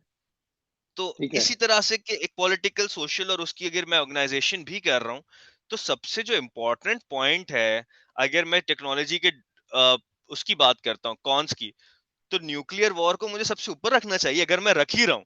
ऐसा तो नहीं है कि मैं वॉर को सबसे नीचे लिख दूं और सबसे ऊपर लिख दूं कि सोशल मीडिया पे लोग ज्यादा टाइम स्पेंड कर रहे हैं। तो एग्जामिनर भी वो, और उसी उसी कोहेरेंस से आप देखेंगे कि आपके पैराग्राफ में एक नेचुरल लिंक बन रहा होता है, उसी ऑर्डर में आप चल रहे होते हैं, एक नेचुरल लिंक आपको बनेगा। तो आपकी आउटलाइन बहुत ज्यादा ऑर्गेनाइज्ड होनी चाहिए, आपके आइडियाज बहुत ज्यादा ऑर्गेनाइज्ड और स्ट्रक्चर्ड होने चाहिए। वही ऑर्गेनाइजेशन ने आपके इसका मतलब पैराग्राफ। है, ये तभी मुमकिन हो सकता है कि अगर आप ऐसे का पेपर अपने हाथ में लेने के 15-20 मिनट आप ऑर्गेनाइज करें उसको, अपनी बिल्कुल थॉट्स को ऑर्गेनाइज करें, आउटलाइन को बनाएं, या रफ पेज पे आप स्क्रिबलिंग करके आप बनाएं कि मैंने ये स्टांस लेना है और इस तरह करना है। तो इसका मतलब है कि मिड वे आप अपनी अपनी डायरेक्शन नहीं चेंज कर सकते। Is that true? नहीं ये मैं नहीं सही इंटरप्रेट कर नहीं, रहा हूँ? बिल्कुल। और टाइम बचेगा भी नहीं। अब जैसे एक चीज है, मैं बड़ी ओपनली बोलना चाहूंगा कि उस एग्जाम पे लिखा होता है 2500 to 3500 वर्ड्स, लेकिन अगर आप 1800 2000 वर्ड्स भी लिखेंगे तो आप पास हो जाएंगे। बात यह है कि वो 1800 2000 वर्ड्स क्वालिटी होने चाहिए। कुछ लोग होते हैं जो बाकी उनकी महारत होती है, वो 2500 क्वालिटी वर्ड्स लिख लेते हैं, बट एक जो एवरेज कैंडिडेट जिसने 40 मार्क्स लेने हैं, वो 1800 2000 क्वालिटी वर्ड्स लिख के पास हो सकता है। और ऑब्वियसली क्वालिटी वर्ड्स पे आने के लिए आपको, मैंने सर अगर 3 घंटे का ऐसे है ना, तो 1 घंटा तो मुझे लगता है जिसमें मैंने सब उसकी आउटलाइन और इंट्रोडक्शन, अगला जो 2 घंटा होता है उसमें मैं पैराग्राफ्स बना पाता हूँ। क्योंकि आप देखें, आप एक टॉपिक को लेते हैं, पहली बात तो यह है कि आप टॉपिक, 10 टॉपिक है, कम से कम 5 से 10 मिनट तो आपको टॉपिक चूज करने में लग गए। टॉपिक आपने चूज किया, साइड बाय साइड एटलीस्ट दोनों की ब्रेनस्टॉर्मिंग तो आप करते ही हैं। जैसे मैंने भी 2 टॉपिक्स की थी, एक इकोनॉमी की। मजे की बात है, और एग्जाम में आपको कभी कभी ब्रेन फ्रीज हो जाता है। सर आप मेरे जैसे बंदे के लिए देखें। सवाल पे आने लगा था। हम्म। काफी लोग जब उनके पास ऐसे का एग्जाम आता है ना, वो चूज करने में डबल माइंड हो जाते हैं। कभी वो ये कर लेता हूँ, मैं ये कर लेता हूँ, फिर स्टांस लेते वक्त डबल माइंड हो जाते हैं। उसमें वो काफी टाइम जाया कर देते हैं, और एज अ रिजल्ट उनका ऐसे एक हौज पौज ऑफ आइडियाज बन जाता है। उसमें क्लैरिटी नहीं आती। How do you avoid that situation? वो जो फ्रीज का मोमेंट है, जो काफी लोग एक्सपीरियंस करते हैं। सर नर्व्स पे बड़ा कंट्रोल चाहिए होता है आपको। पहली तो सबसे चीज ये है कि 3 टॉपिक्स आप निकालें, 3 से ज्यादा तो आप रखें ही नहीं। कि 3 रखूंगा, उसमें भी 2 के साथ आगे बढ़ना है, जिसमें कंपैरेटिव वो मैं करूंगा डिसीजन मेकिंग। अगर आप 5 या 6 टॉपिक्स में अपने आप को इंडल्ज कर जाएंगे तो गए आप। 3 टॉपिक रखें जिसमें से एक जो आपको लग रहा है कि नहीं होता, उसको सबसे पहले एलिमिनेट कर दें। जैसे मेरे याद है, मुझे पहला टॉपिक था ग्लोबलाइजेशन, वो मुझे टॉपिक पूरा आता था, इतना अच्छा आता था, लेकिन उसमें लिखा हुआ था an analysis on the concept of globalisation. मैं एनालिसिस पे अटक गया, मैंने कहा आई डोंट नो ये एनालिसिस किसको समझता है, जो बात मैं कर रहा हूँ ये analysis, analytical form of writing इसको लगेगी या नहीं, ये ऐसे की ट्रीटमेंट किस तरह से करनी है। मैंने एनालिसिस वर्ड की वजह से मैंने उसको काट दिया, हालांकि उस सब्जेक्ट में मैं बहुत अच्छा लिख सकता था, लेकिन मुझे डाउट आ गया ना। अब जब डाउट शुरू में ही आ जाए, आपको हट जाना चाहिए उससे। सेकंड मैंने दो टॉपिक्स निकाले, एक डिजिटल डेमोक्रेसी था और एक था human development and economic sustainability. हालांकि मेरा इकोनॉमी वाला टॉपिक था जो मुझे करना चाहिए था।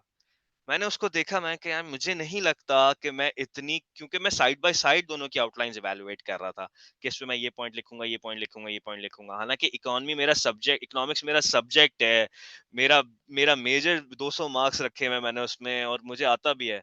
लेकिन उस टाइम मैं डाउटफुल हो गया उधर कि इसमें मैं क्वालिटी आंसर नहीं प्रोड्यूस कर सकता, मेरे लिए रिस्की हो जाएगा। ये हो सकता है कि मेरी जो एग्जिस्टिंग नॉलेज हो वो मैं उस तरह से कम्युनिकेट कर रहा हूँ उसको, कि अज्यूम कर रहा हूँ कि उसको पहले से आता है। तो इससे बेहतर है कि मैं डिजिटल डेमोक्रेसी वाले पे जाऊं, क्योंकि मैंने डेमोक्रेसी पे दो ऐसे किए हुए हैं, दो ऐसे मैंने सोशल मीडिया पे किए हुए हैं, और इसी पांच छह मैंने ऐसे किए हुए हैं। बस लिटरेचर तो बहुत है और मैं एक अच्छी, एक कैप्टिवेटिंग सी स्टोरी बना के उसको पेश कर सकता हूँ, क्योंकि मैं सबसे बड़ी बात है स्टांस को प्रूव कर सकता हूँ। मुझे इकोनॉमिक डेवलपमेंट और उसमें सस्टेनेबिलिटी में जो है स्टांस नहीं समझ आ रहा था कि मैं क्या लूंगा। उसमें स्टांस तो यही बनता था कि दोनों इंटरलिंक्ड हैं, बट एक क्लियर कट स्टांस नहीं था। यहाँ पर स्टांस ये ले रहा था कि मैं digital, social media has tremendously increase political participation. तो मुझे पता था कि भाई social media is pro democracy, और मुझे पूरे ऐसे में सिर्फ यही उसको समझाना पड़ा कि कैसे, और दुनिया भर में एग्जाम्पल्स थी मेरे पास कि देखें सोशल मीडिया ने डेमोक्रेसी को कहाँ कहाँ किस किस लेवल पर जाकर एड किया। तो अल्हम्दुलिल्लाह वो अच्छा हुआ। इसमें भी एज यूजुअल इमाद, हम्म। आपका बड़ा फ्रेश पर्सपेक्टिव था कि दो तीन के आउटलाइन को आपने, दो कोई आउटलाइन को आपने क्विकली एवेलुएट किया और आपने वो डिसीजन किया कि मेरे लिए क्या चीज उस टाइम पे अच्छी होगी और मुझे, मैं आर्गुमेंट अच्छे लिख सकूंगा, वो ऐसे अच्छा प्रोड्यूस होगा और मुझे मार्क्स अच्छे मिलेंगे। That's very very interesting. I think subject wise जो मुझे सब कुछ पूछना था सब्जेक्ट्स के ऊपर, कंपल्सरी ऑप्शनल के ऊपर, I got pretty much all of it. उसके अलावा let's talk about the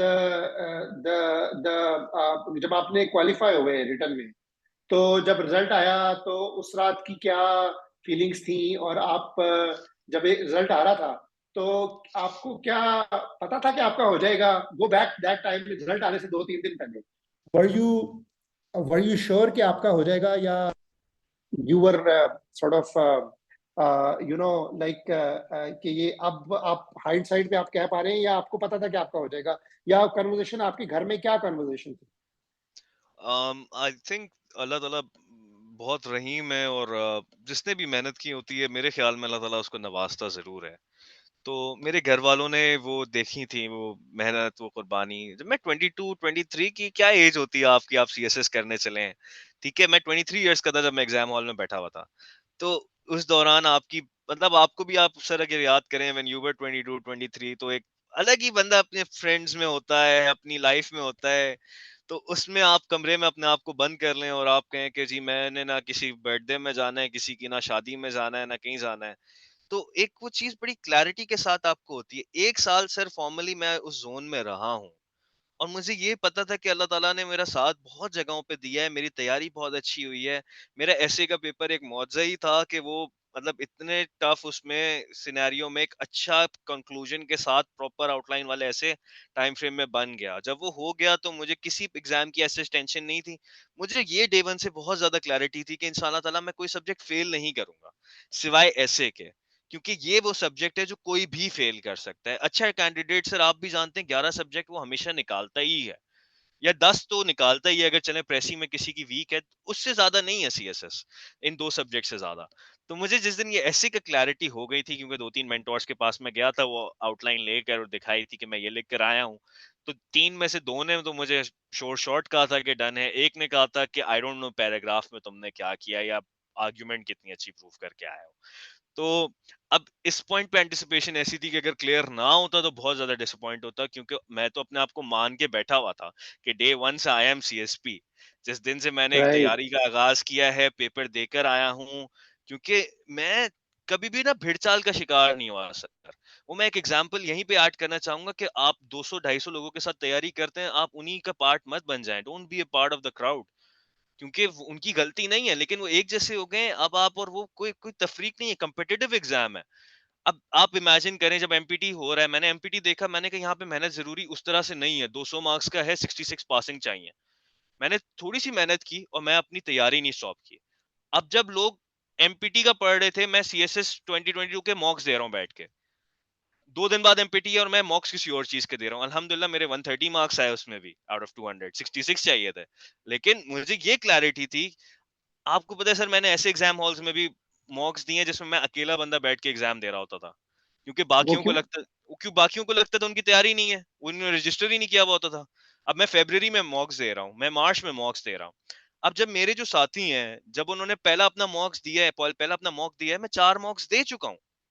right, तो राइट। आपने डिफरेंशिएट। फॉर द लिसनर्स, हाँ, ये 2022 में एग्जाम मई में हुआ था, तो इस वजह से वो जी, फरवरी में जब दे रहे हैं जी, तो जी, 3 महीना पहले दे रहे हैं। तो मैंने कहा क्लैरिफाई कर दूं। जी, जी। तो इसका मतलब है जब रिजल्ट आया तो आपको, यू वर कॉन्फिडेंट। अगर आप रिजल्ट ना आता तो you would have been surprised. तो रिजल्ट आया तो you were, this is something which you and your family was expecting. तो रिजल्ट आने के बाद आप जो अगला मरला होता है इंटरव्यू का, उसका कोई प्रेशर या उसके लिए एंजाइटी या उसके बारे में आप परेशान तो नहीं थे? उसके लिए आपने क्या स्ट्रेटेजी ली जो इंटरव्यू होता है? सर इंटरव्यू के लिए मेरे ख्याल में मैं थोड़ा सा परेशान कम था। उसकी वजह ये थी कि एक एक तो चीज बड़ी जेन्युइन है, उसको एडमिट करना चाहिए कि मैं कराची से हूँ। कराची में हमारे पर वो प्रेशर नहीं होते जो पंजाब में होते हैं, क्योंकि पंजाब में आपको सीट्स थोड़ी सी कम होती हैं, लोग ज्यादा क्वालिफाई कर जाते हैं। यहाँ पर राइट, हमारे पास ये वाला प्रेशर नहीं होता कि हम एलोकेट नहीं होंगे, हमें ये तो पता होता है हम एलोकेट होंगे ही होंगे। अब वो ग्रुप की सारी वो सिचुएशन होती है। तो मुझे ये पता राइट। था कि अब आधी चीज तो half way you're there, your CSP at this point इंशाल्लाह ताला। अब आपने ग्रुप लेना है। और दूसरी चीज मुझे पता थी कि अल्हम्दुलिल्लाह रिटन मेरे लिए मुश्किल था, मैं एक डिबेटर पब्लिक स्पीकर रहा हूँ, मेरी कम्युनिकेशन अच्छी है, इंग्लिश अच्छी है, तो I don't think so it's it's going to be such a challenge the interview itself. तो बेहतर यही है कि मैं उस इंटरव्यू के अंदर जो आपके जो मैनर्स हैं, जो आपने अपने आप को कंडक्ट करना है, वो सीएसपी से सीखूं और अपना कोर्स रिवाइज करूं। और बस कुछ बेसिक्स भी रहूं कि किस तरह से अपने आप को कैरी करना है, प्रेशर कैसे सस्टेन करना है, क्योंकि इंटरव्यू में वो the thing they do in the interview is कि they ask you a lot of questions जो आपको नहीं आते, just to see how you conduct yourself. और वहां पे राइट। आई रिमेम्बर एक इंटरव्यू ऐसा था जिसमें सामने मेरे 2 एएसपीस बैठे हुए थे पुलिस के, एक असिस्टेंट कमिश्नर साहब बैठे हुए थे, और उन्होंने ऐसी फायरिंग शुरू की ना मेरे ऊपर सवालों की, और मैं कहता रहा sorry sir, sorry sir, sorry sir, sir I am not informed on this, again I apologise sir. 20 सवाल हो गए, मुझे एक सही जवाब नहीं आता है। उसके बाद उन्होंने कहा ओके लेट्स मूव ऑन।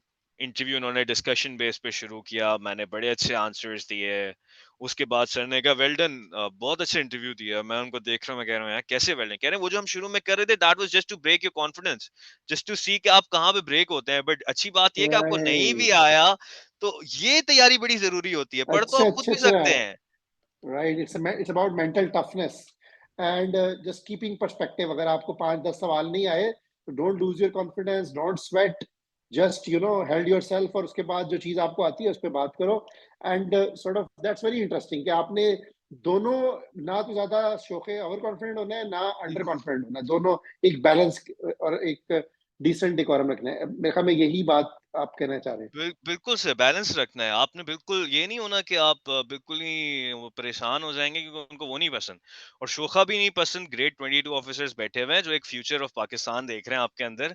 तो आपने बड़े रिस्पेक्टफुली अपने आप को कंडक्ट करना है और बड़े तरीके से जवाब देना है, इंटरप्ट नहीं करना। जहां वो बोले आपको इशारा दें, आपने रुक जाना है। जहां देखें आपके पास, मैं कहता हूँ छक्के वाली बॉल आएगी, आपने उसका वेट करना है। वो जब तक नहीं आ रही है और वो आपको ट्रैप कर रहे हैं। अब मेरी लक अच्छी थी, मुझे उन्होंने एक सवाल पूछा, वो हिस्ट्री में चले गए। मेरे पास एक लड़की आई जो जिससे हमसे पहले दिया था, उसने कभी हिस्ट्री पूछ रहे हैं। मैं कहा यार हिस्ट्री तो बहुत ही बुरी है मेरी। अब मैं अब मेरे पास ना इंडो पाक हिस्ट्री ना कुछ। अब मेरी लक आप देखें, सिर्फ मुझसे एक ही सवाल किया हिस्ट्री पे, और पहला और काफी टफ सवाल किया, मुझे उसका जवाब आता था, मैंने दे दिया। अगला राइट। सवाल हिस्ट्री पे नहीं हुआ मुझसे। तो, तो वहां पे बचत हो गई। उसके अलावा जहाँ नहीं आता था, मैंने कहा सर आई एम सॉरी। एक सवाल का मैंने गलत जवाब दिया, मुझसे पैनलिस्ट ने पूछा कि पाकिस्तान की मीन एज क्या है, एवरेज एज क्या है पाकिस्तानी की। तो मैंने कहा सर इट्स 22 years। तो उसने कहा नो इट्स 20, उन्होंने कहा नो इट्स 21 years। तो मैं कहा sorry sir I stand corrected. मैंने ये नहीं बोला कि सर 1 साल का तो डिफरेंस है, आप जाने दें। तो ठीक है। So you made it obvious कि अच्छा। हम्म। That's very good। चलिए ये सब कुछ हो गया। बाकी how do you feel now? और अभी आगे what's next in the next few years? How do you feel? और ये जो चैलेंज आपके कंधों पे, जिम्मेदारी इस नेशन की आपके ऊपर आई है, how do you plan to sort of do justice with it, और what's next? ये तो चलो हो गया, क्या जिंदगी का Exactly. यही मकसद था या आगे भी कुछ अचीव करना है? Sir, I think the journey begins here only. ये तो सब कुछ जो था ये आपको यहाँ तक पहुंचाने के लिए था। अल्लाह ताला ने आपसे कुछ काम लेना है। बहुत लोगों के ख्वाबों के ऊपर आपको तरजीह दी गई है और बहुत लोगों की उम्मीदों के लिए शायद आपको तरजीह दी गई है। तो आपने उस चीज को समझना है। दोनों चीजें, एक अल्लाह ताला का खास करम है आपके ऊपर, दूसरा ये कि आपके पास सवालात भी वैसे ही होंगे क्योंकि आप बाइख्तियार हैं आप। और तीसरी चीज ये है कि आप टैक्स पेयर्स जो हैं वो आपको सपोर्ट कर रहे हैं इन दिस मिशन। तो आपने उसको भी जस्टिस करना है। फिर जो जो जो ड्यूटीज आप पे इंटरेस्ट की गई हैं by government of Pakistan, by the state, आपने उन स्टैंडर्ड्स को भी लिव अप करना है। तो ठीक है, इट्स नाइस कि हम बड़े नार्सिसिस्ट हो जाएं और कहें कि जी भाई ने सीएसएस कर लिया है और ये हो गया है और वो हो गया है, अच्छी बात है। लेकिन दिस एंड्स हियर। और सेल्फ एब्जॉर्ब्ड होने की बजाय आपने ये देखना है कि instead of what perks can I get from this situation, आपने ये देखना है कि आप क्या देख सकते हैं, क्योंकि हमारे मुल्क को इसकी जरूरत है। हमारा मुल्क इस वक्त उस नहज पर है, बड़ी टफ सिचुएशन है जो कि पहले नहीं था। और हर कौम के ऊपर ऐसा एक वक्त आता है, हम पे भी आया हुआ इकोनॉमिकली, फाइनेंशियली हमारे पे कुछ चैलेंजेस हैं, कुछ ट्रांजिशंस जैसे गुजर रहा है हमारा मुल्क। तो हमारी as bureaucrats, as young bureaucrats जो आ रहे हैं सर्विस में, उनको इस चीज को समझने की बहुत ज्यादा जरूरत है कि कहाँ पे हम अच्छा काम कर सकते हैं। ऑब्वियसली सिस्टम, ये जो वो कहते हैं एक दिन में आके सिस्टम बदल देंगे, ये कर देंगे, आपसे पहले भी लोग हैं जो बहुत अच्छी तरीके से जानते हैं। आपने बस अपना बेस्ट देना है, उनसे सीखना है।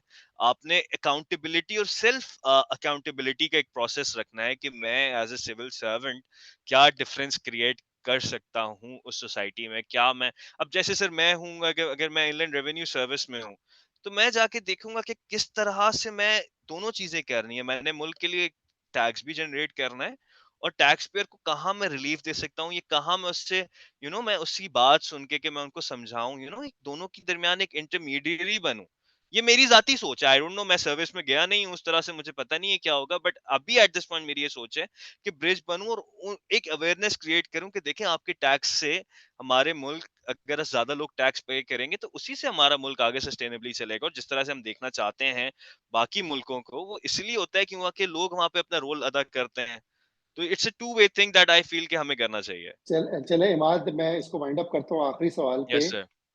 How do your parents and your siblings and your loved ones react to it, and how do they sort of, what do they say?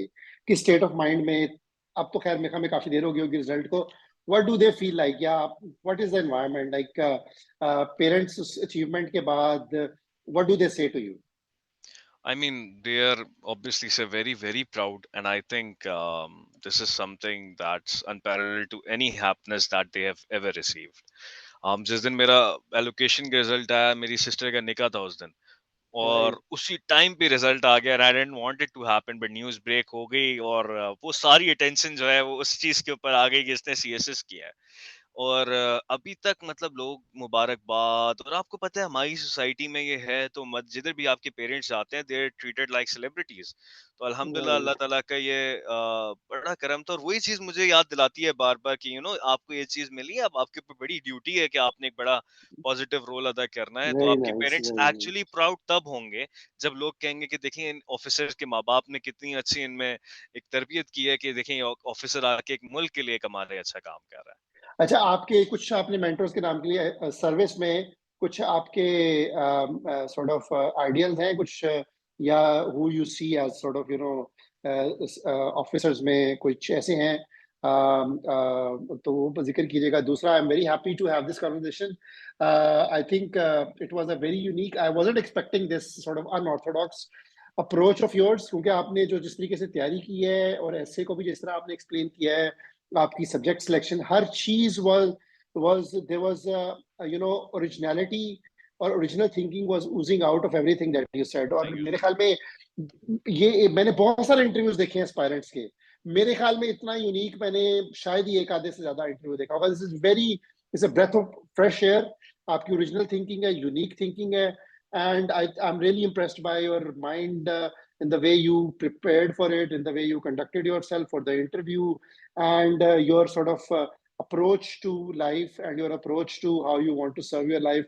I'm really happy to talk to you. I'm pretty sure कि सारे aspirants जो हैं इसको देख के, और बाकी लोग भी जनरली इससे बहुत कुछ सीखेंगे। और अगर आपसे वो उस पे राब्ता करना चाहे, I believe you have an Instagram, वो बता Yes. दें कि अगर somebody wants to talk to you about any aspect of the things that you mentioned here, और आपसे फर्दर कोई बातचीत करना चाहें तो आप वो शेयर कर दें। दूसरा, Uh, I'm really glad कि this happened, and अगर आपने कोई एंडिंग कुछ वर्ड्स कुछ बोलने हो so that जी you know, सर। तो जी सर, फर्स्टली थैंक यू कि अच्छा जैसे ये आपने बात की ना फ्रेश पर्सपेक्टिव, आई थिंक आपके क्वेश्चंस भी बहुत ज़्यादा फ्रेश थे। एक एक एक एक एस्पायरेंट के जो हैं उसको पर्सपेक्टिव को वो कैटर कर रहे थे। दूसरी चीज़ सिर्फ ये है कि इस आप जो आपका प्लेटफ़ॉर्म है, मैं यही कहूँगा क्योंकि हमारे पास वो हैं हमारे एस्पायरेंट्स देखेंगे, not because you are here. मैं तो ऑनर्ड हूँ जब मुझे मतलब पता चला, आपने मुझे बताया कि आप इस ऐप के हैं, तो देन आई टोल्ड यू कि सर मैं तो एज़ अ स्टूडेंट इसको यूज़ करता रहा हूँ। ये ऐप आज भी मेरे फ़ोन में है, मैं आपको दिखा सकता हूँ। तो उन स्टूडेंट्स के लिए बड़ा ज़रूरी है कि इस ऐप से आप बेहतरीन फ़ायदा उठाएँ। फॉर योर एमसीक्यूज़ के लिए तो ये मैं कहता हूँ कोई और आपको सोर्स है ही नहीं। पास्ट पेपर्स, वन प्लेटफ़ॉर्म्स, हर चीज़ आपको, क्योंकि सब्जेक्ट मैं इस चीज़ पे बड़ा ऐड करना चाहूँगा कि ऑर्गेनाइज़ेशन बहुत ज़रूरी होती है। सीएसएस में ना आप जब पढ़ने बैठे तो हर चीज़ ऑर्गेनाइज़ करके बैठें। आप 10 जगह नहीं कंसल्ट कर सकते। ये ऐप आपको बड़ा अच्छा ये एक पॉइंट देती है कि अगर आपने देखना है टॉपिक, वो भी आप यहीं से देख लें, पास्ट पेपर देखना है, वो भी वहीं से देख लें। और सर आपसे बड़ी शिकायत है कि हमारे टाइम पे आपने सॉल्व वाला चक्कर नहीं किया हुआ था। जो अगले आने वाले बैचेज़ हैं, ये बड़े लकी हैं कि इनको तो अब सॉल्व्ड और इस तरह की चीज़ें भी मिल रही हैं। जी, तो जी, जी। I I think it's a go to sir. I acknowledge your efforts और सैल्यूट है सर आपको कि थैंक यू आपने वेरी मच, इतनी थैंक यू वेरी मच। जबरदस्त एक इनिशिएटिव लिया। मतलब बहुत लोग एक सिमिलर पैटर्न में चीज कह रहे हैं, आपने एक चीज की जो बड़ी यूनिक थी।